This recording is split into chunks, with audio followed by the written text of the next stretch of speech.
Sir Saudi से छुट्टी आने के बाद दूसरे वीज़ा पे कितने साल बाद आ सकते हैं, ज़रूर बताना। हेलो दोस्तों, welcome back to my channel. तो कैसे हैं आप? उम्मीद करता हूँ सब खैरियत से होंगे। अगर आप मेरे चैनल पर नए हैं तो चैनल को सब्सक्राइब कर लेना, साथ में बेल आइकन भी प्रेस कर देना। आपके लिए मैं 10 सवाल और लेकर आया हूँ जो लोगों ने कमेंट में पूछे थे, उनका आज मैं जवाब दूंगा। सवाल जवाब देता हूँ वीडियो में। आज भी कुछ सवाल ये हैं और उनके जवाब देने हैं। तो वो सवाल क्या हैं, और ये वीडियो का पार्ट नंबर 8 है। 7 पार्ट में बना चुका हूँ सवाल जवाब के ऊपर, ये 8वां पार्ट है। तो शुरू करते हैं वीडियो को देर न करते हुए। पहला सवाल किसी ने पूछा था, सऊदी अरबिया में लाइसेंस बनने में कितनी मुश्किल होती है? अस्सलाम वालेकुम sir ji, my name is Shakeel Ahmed, I am from India, Mau में। मैं भी सऊदी आना चाहता हूँ, हाउस ड्राइविंग में कैसा रहेगा? कहूँ भैया मैं सीजी का हूँ, मैं भी हाउस ड्राइविंग में आना चाहता हूँ, क्या लगेगा? भाई सऊदी जाने के लिए अरबी आना ज़रूरी है क्या? प्लीज़ ज़रूर बताएं। भाई अगर 2 ड्राइवर पढ़ा लिखा नहीं है वो आ सकता है कि नहीं? अस्सलाम वालेकुम रहमतुल्लाह। भाई मुझे ड्राइवर की जॉब चाहिए, क्या करना पड़ता है? वहाँ की 1900 इंडिया में कितना है? ग्रेडर मशीन ऑपरेटर की सैलरी कितनी होती है, स्टार्टिंग सैलरी?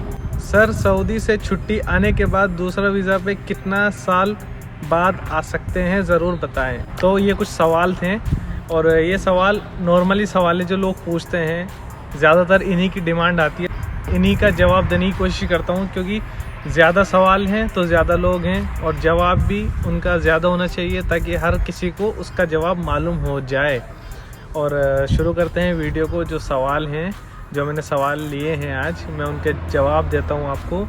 और थोड़ा हल्के सवाल है, थोड़े फ़नी से हैं। एक भाई ने सवाल किया था, हुरूफ क्या होता है, एक्सिट क्या होता है? मुझे उसकी कमेंट नहीं मिल रही, मैंने उसका स्क्रीनशॉट लिया था।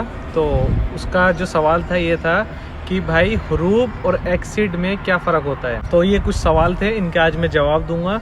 वो क्या क्या जवाब हैं आपको भी पता होना चाहिए, और जिसको भी आना है उसको भी पता होना चाहिए। अगर आपको नहीं आना तब भी आप वीडियो देख लो, ताकि शायद कभी आपके काम आ जाए। और वीडियो को शेयर करना, वीडियो को लाइक करना, चैनल को सब्सक्राइब कर लेना, और वीडियोस के लिए, इन्फॉर्मेशन के लिए। तो पहला सवाल पूछा था भाई ने, सऊदी अरब में लाइसेंस बनने में कितनी मुश्किल आती है? सबसे ज़्यादा भारी जो होता है, मुश्किल ये होता है कि यहाँ का जो कंप्यूटर का जो टेस्ट होता है ना, उसमें लोग 2-2 बार फेल हो जाते हैं, 3-3 बार फेल हो जाते हैं। बाकी सब हो जाता है, बस एक मुश्किल ज़्यादा आती है। जो कंप्यूटर में सवाल होते हैं ना, 100 क्वेश्चन मिलते हैं, वो 100 के 100 हल करने होते हैं।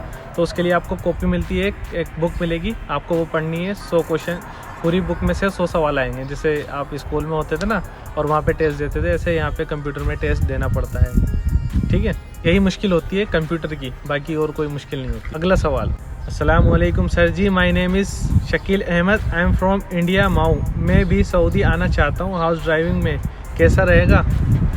कैसा रहेगा तुम्हारे ऊपर है। तुम सिर्फ घूमने के हिसाब से आओगे कि जाऊंगा सऊदी, घूमूंगा, काम ज़्यादा नहीं होगा तो आराम से बैठूंगा, ऐसा कुछ नहीं है। यहाँ काम करना पड़ता है शुरू में थोड़ा काम ज़्यादा करना पड़ेगा, बाकी बाद में सब सही हो जाएगा। तो अच्छा है, अगर आना चाह रहे हो तो आओ, 2 साल के बाद जाना। भैया मैं सीजी का हूँ, मैं भी हाउस ड्राइविंग में आना चाहता हूँ, क्या लगेगा? अगर आप आना चाहते हैं तो आपके पास पासपोर्ट होना चाहिए, पहली चीज़ पासपोर्ट। दूसरी चीज़ आपका ड्राइविंग लाइसेंस। तीसरी चीज़ आपको एक्सपीरियंस होना चाहिए गाड़ी का, तो आप आ सकते हैं। बस ये चीज़ें चाहिए। अगला सवाल, भाई सऊदी जाने के लिए भी अरबी आना ज़रूरी है क्या? प्लीज़ ज़रूर बताएं। जब मैं सऊदी अरब आया था तो क्या मुझे अरबी आती थी? या आपका कोई भाई या आपका दोस्त पहली बार सऊदी आया था, क्या उसको अरबी आती थी? नहीं आती थी ना। तो जब यहाँ पर आएंगे तब आप सीख जाएंगे। ये ज़रूरी नहीं है कि आपको पहले से अरबी आनी चाहिए। कोई भी आता है पहली बार में, उसको अरबी नहीं आती। ज़रूरी नहीं है कि आपको अरबी आनी चाहिए। आप यहाँ आएंगे, सीखेंगे, उसके बाद कोई परेशानी नहीं है। अगर आपसे आती है तब भी कोई दिक्कत नहीं है, अगर नहीं आती तब भी कोई दिक्कत नहीं है पहली बार। सो ये ज़रूरी नहीं है। भाई अगर वो ड्राइवर पढ़ा लिखा नहीं है, वह आ सकता है कि नहीं? बिल्कुल आ सकता है। अगर वो पढ़ा लिखा नहीं है तो कोई दिक्कत नहीं है। यहाँ पे पढ़ाई इम्पोर्टेंट नहीं है, यहाँ पे आपका एक्सपीरियंस इम्पोर्टेंट है। जो आप काम सीखे हुए हैं वो आपको आना चाहिए बस। अदरवाइज़ पढ़ाई से कोई मतलब नहीं है, आपको काम आता है। और मेन चीज़ें यहाँ की पढ़ाई अरबी। अगर आपको अरबी आती है तो आप सब कुछ है यहाँ पे। हाँ भाई, अरबी आती है ना तो आपसे बड़ा कोई पढ़ा लिखा नहीं है, ये समझ लो। तो बात समझ जाओ आप। आपके पास काम का नॉलेज होना चाहिए, एक्सपीरियंस होना चाहिए, आपके पास एक्सपीरियंस बस। भाई मुझे ड्राइवर की जॉब चाहिए, क्या करना पड़ता है? अगर आपको ड्राइवर की जॉब चाहिए तो आपको करना क्या है, आपको गाड़ी चलानी है यहाँ के, और क्या करना है। जैसे सपोज दैट आप यहाँ पे आते हैं, अगर आप कंपनी में काम करते हैं तो आपको ड्राइविंग करनी पड़ेगी, सामान लेके जाना है, लेकर आना है। और आप फैमिली ड्राइवर में आते हैं तो फैमिली ड्राइवर में क्या होता है कि जो बच्चे होते हैं फैमिली के, उनको स्कूल छोड़ कर आना है, या उनकी जो मैडम होती है उनको लेकर जाना है, मॉल में लेके जाना है, या शादी में या कहीं फंक्शन होता है वहाँ लेके जाना है, या उनको कुछ सामान ला के देना है, उनको कुछ मार्केट से सामान चाहिए वो सामान ला के देना है। तो ये काम होता है हाउस ड्राइविंग में। जो आपकी गाड़ी होती है उसको गाड़ी को धोना पड़ता है, सो ये काम होता है। वहाँ का 1900 इंडिया में कितना बनता है? इन भाई का सवाल है, सऊदी अरब का 1900 रियाल इंडिया में कितना बनता है? 1900 रियाल बनता है 36,000 रुपये इंडियन करेंसी में। अगर मैं यहाँ से 1900 रियाल इंडिया लेके जाऊँगा तो मुझे वहाँ पे 36,000 रुपये मिलेंगे 1900 रियाल के। तो आपकी समझ में आ गया होगा। ग्राइंडर मशीन ऑपरेटर की सैलरी कितनी होती है, स्टार्टिंग सैलरी? भाई अगर तुम पहली बार आ रहे हो यहाँ पर इस काम में तो तुम्हें आराम से 2000 रियाल से ऊपर मिलेंगे, 2200 रियाल आराम से मिल जाएंगे। अगर तुम वहाँ से 3 साल 2 साल काम करके आ रहे हो, और अगर तुम्हें 2000 रियाल मिलते हैं यहाँ पे तो 2000 रियाल लगा लो तुम, कम से कम 38,000 रुपये बनते हैं इंडिया के 38,000 रुपये बनेंगे। 2000 रियाल से ऊपर तनख्वाह होती है। सर सऊदी से छुट्टी आने के बाद दूसरे वीज़ा पे कितने साल बाद आ सकते हैं, ज़रूर बताना। अगर मान लो तुम सऊदी से छुट्टी जाते हो और तुम वहाँ पे रुक जाते हो कि तुम्हारी 2 महीने की छुट्टी है, 2 महीने के बाद तुम्हें सऊदी आना है, लेकिन 2 महीने तुम इंडिया में गुजार लेते हो, उसके बाद तुम नहीं आते हो, तो तुम नहीं आ सकते फिर सऊदी अरब में। अगर हालांकि कफील चाहेगा तो तुम आ सकते हो, अगर कफील चाहेगा तो तुम 2 महीने के बाद भी आ सकते हो। अगर जैसे तुम्हें नहीं आना उस कफील के पास या कंपनी में, तो तुम फिर 3 साल के बाद आ सकते हो काम करने। 3 साल तक के लिए तुम बैन हो जाओगे, सऊदी अरब में नहीं आ सकते, 3 साल के बाद आ सकते हो। अगला सवाल था एक कि हुरूब और एक्सिट में क्या फ़र्क होता है, हुरूब क्या होता है, एक्सिट क्या होता है?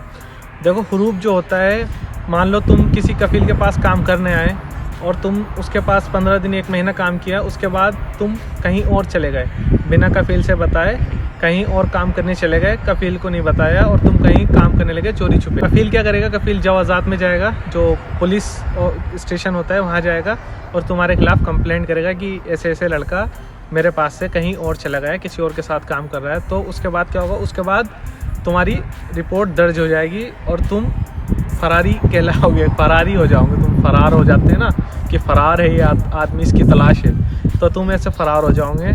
उसके बाद तुम्हें अगर पकड़ लिया जाएगा तो तुम्हें जेल में बंद कर दिया जाएगा या तुम पे जुर्माना लग सकता है, कुछ भी काम हो सकता है। कफील चाहेगा, कफील के ऊपर है। तो ये होता है हुरूब, जब तुम कफील के पास से भाग जाते हो कहीं और काम करने, तो भागने की ज़रूरत नहीं है, कफील के पास काम करना। लोग किस लिए भागते हैं? ज़्यादातर सैलरी उनको टाइम पे नहीं मिलती, या सैलरी उनके हिसाब से नहीं मिलती, या उनके हिसाब से ड्यूटी नहीं मिलती, कहीं कहीं जो बोला जाता है वो नहीं होता, तो इसलिए लोग ज़्यादा भागते। कुछ लोग लालच के चक्कर में, रिश्तेदारों के चक्कर में भागते हैं कि उनको बताया जाता है कि तू मेरे पास आ, मेरे पास काम कर और इतनी तनख्वाह दिलाऊंगा, तो इसलिए भी कुछ लोग भाग जाते हैं। तो ऐसा नहीं करें, अपने कफील के साथ काम करें, नहीं तो बहुत बड़ी दिक्कत में पड़ सकते हो।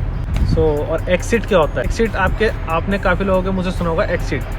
देखो, एक होता है एक्सिट और एक होता है आदमी छुट्टी जाता है। तो जो छुट्टी जाता है उसमें क्या होता है कि जाने के बाद आ जाता है, लेकिन एक्सिट जो होता है, एक्सिट होता है कि तुम हमेशा के लिए जा रहे हो, परमानेंट। जिस कंपनी में या कफील के पास काम कर रहे हो उससे तुम्हारा परमानेंट हो गया कि अब मैं जा रहा हूँ, वापस नहीं आऊँगा। सब जो भी था, लेन देन जो भी था, ऊपर नीचे, उतार चढ़ाव, लड़ाई झगड़े, सब ख़त्म करके वो अपने घर जाता है, यानी खलास, वो फिर नहीं आएगा, चला गया बस। अब वो अगर वो आएगा तो किसी और के पास आ सकता है या दूसरी कंट्री में जा सकता है, ये उसके ऊपर है। और वो अगर छुट्टी जाता है तो छुट्टी जाने के बाद अगर वो नहीं आता है, वो सोचता है मैं किसी और के पास आऊँगा, तो 3 साल के बाद वो आएगा। सो एक्सिट ये होता है और हुरूब भी होता है। So that's about it. जो भी मैंने आपको बातें बताई आप समझ गए होंगे अच्छे से। और वीडियो को लाइक कर देना यार, तुम्हारे लिए वीडियो बनाता हूँ, तुम्हारी जानकारी के लिए, तुम सीख सको, जो तुम्हें नहीं पता उसके बारे में पता चल जाए। लोग तुम्हें बहुत मिल जाएंगे वीडियो बनाते हुए, लेकिन जैसे मैं वीडियो बनाता हूँ ऐसे आपको नहीं मिलेगा कोई, क्योंकि वही जवाब देता हूँ जो लोग कमेंट में पूछते हैं, क्योंकि कमेंट में जो पूछेगा उसको ज़रूरत है तभी तो वो पूछता है ना, इसलिए मैं आपको जवाब देता हूँ। आपको भी थोड़ा चैनल को सब्सक्राइब करना चाहिए, अपने दोस्तों में शेयर करना चाहिए, वीडियो को लाइक भी कर लेना। सो वीडियो को इतना रखते हैं। अगर आपको वीडियो अच्छी लगी है तो वीडियो को लाइक करना, चैनल को सब्सक्राइब करना, वीडियो को शेयर करना अपने दोस्तों में, और मिलते हैं नेक्स्ट वीडियो में। सो वीडियो को इतना रखते हैं। वीडियो में मैं कोशिश करता हूँ अब कि वीडियो को कम से कम करने की कोशिश करूँ, यानी कम वक्त में ज़्यादा बातें हो जाए हमारी। सो अगर आपको कुछ पूछना है तो कमेंट में पूछ सकते हैं, या ये मेरा इंस्टाग्राम है, आप मुझे इंस्टाग्राम पे मैसेज कर सकते हैं।